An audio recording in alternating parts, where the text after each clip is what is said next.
Hi there, it's Sarah of Get Weaving.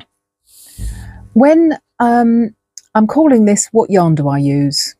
It's one of the questions I get asked a lot. If I share a photo of what I'm wearing, always somebody will say, "What yarn was it?" Or "Where did I get it from?" Or "Would this do instead?" And I try and answer as best as I can. The difference is really that when I started weaving, which is about 50 years ago, there were no weaving shops nearby. Lots of knitting shops. So knitting yarns were readily available. So I grew up with 4-ply, double knitting, Aran weight, chunky, those sorts of things.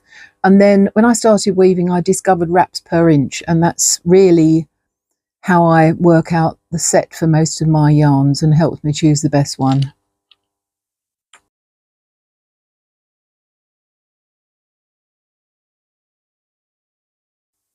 So for example, this jacket behind me is cotton and it has a satin collar and a tie, and the pockets are lined with satin as usual, quite random selection of yarns. Nowadays things aren't much different. I still buy pre-loved yarns from our guild sales table, yarns from odd bins at shows at a really good value, and I spin a lot of the yarns that I use as well. So a lot of the time there are no labels, or they're so old they're not available anymore. And when I used to teach at an adult education centre, that's how we all worked. Nobody had much money, I guess, in those days. This is the 1980s. A lot of people actually unpicked sweaters and then used the yarn for their weaving.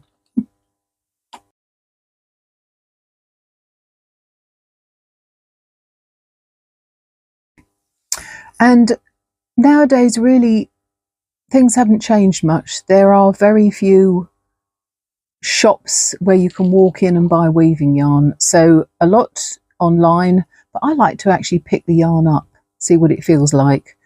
And I very rarely buy yarn online anyway. I think the only time I did was during lockdown. And to be perfectly honest, I haven't used it yet. I just ordered some things in a kind of colours that went together, but it's not quite the same as actually picking up and holding it. So I'd kind of assumed when I was starting out sharing the patterns and what have you, that's what a lot of people did. That's how most people worked, gathering a bunch of yarns together, perhaps a colour inspiration to start with, you know, colours from your garden or autumn or the seaside or something like that. Doing some wraps, maybe making a small sample, which I must admit I do a bit more now. So when somebody says, would 10-2s or similar work for this, I have to check. So I have some charts to find out what the equivalent would be, but I still can't really recommend a specific yarn. I still think you need to do your own samples, and your wraps are really important. And not only that, I love to see the choices that other weavers make. So they've bought one of my patterns and totally different pattern, colour, yarn, fibre, and that's really exciting because I think simple pattern, but make it your own.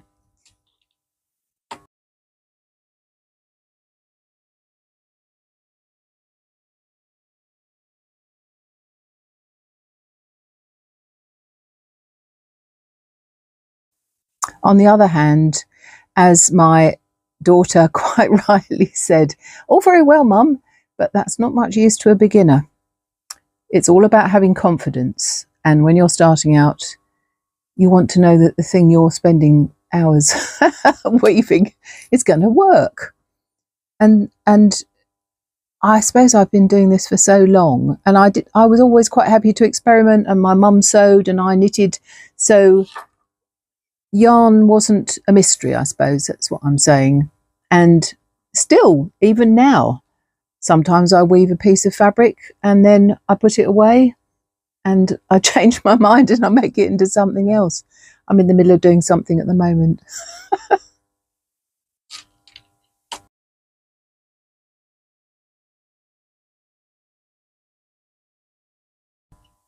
I always put the set and the type of yarn that I've used for a project on the back of the pattern envelope, hoping that that might be enough information. I still have lots of projects in the pipeline, and the yarns I'm using will be following probably the same sort of pattern like these.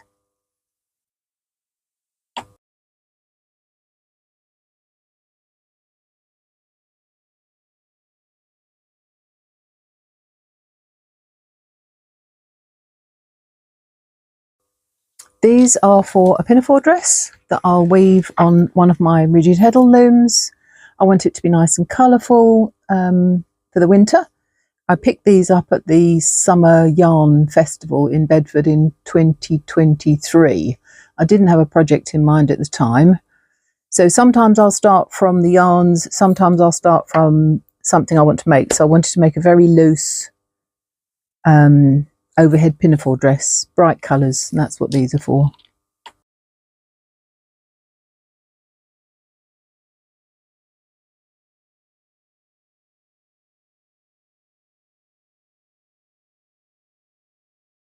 So I've decided for the patterns that I do next, I'm going to go back to some of the ideas we had earlier. This is creative weaving from 2007, I think. And we used to put in, well, obviously a close-up of the fabric, but also in the corner there, picture of the actual warp and weft yarns used. And then in get weaving, same again, sometimes on the loom, but a bigger picture so that you can see a little bit more about the yarns that we used and something like that. You can actually get quite a lot of information from something like that. So what I'm doing is I've got little swatches like this, so you can see the warp and the weft yarns, and like creative weaving, I'm going to put these in. So on the this is the trouble, I've got it upside down, doesn't matter.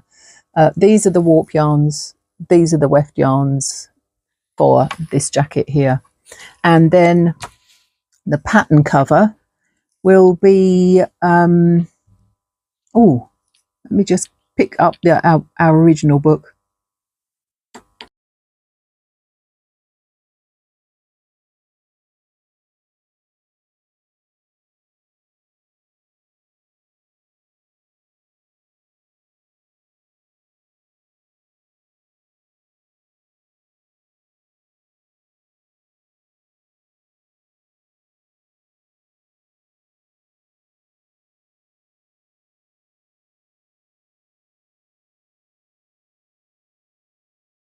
Okay, so this is from Simply Woven. It's 1986. So we think that was really successful. So you've got the garment, and then in the background, a real close-up of the fabric. You can tell a heck of a lot from that. So in the Etsy shop, if you scroll through, you get the front page, the front picture, and then the next page has all the suggestions. And I'm going to try and keep the front pages quite simple now.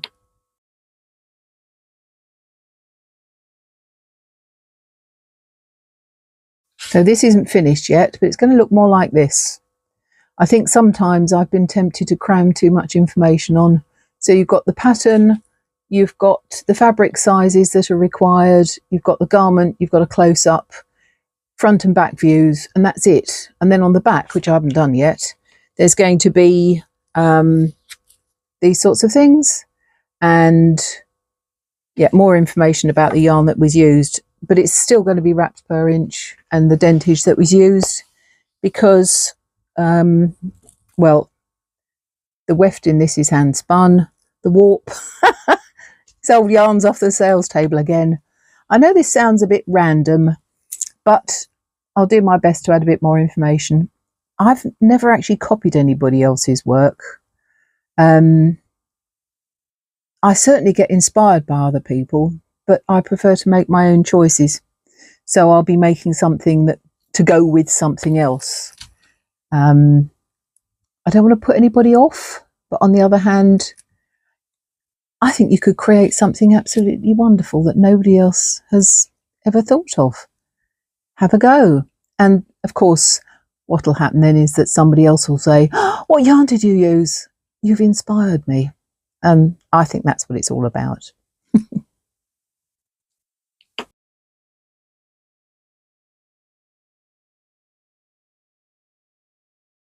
So today I'm wearing one of the versions of T002. Hold on. There we go. It's very short. It was a piece of fabric that was woven on my 12-inch Ashford knitter's loom, quite narrow, 8 inches, I think. So it's sort of panels. I'll put a picture on anyway. The summer has sort of ground to a halt now. So it's not cold, but it's not sunny anymore. So something like this, a top like this, which has got a bit of a drop shoulder, perfect for this weather. Anyway, happy weaving. Have a great day. Bye now.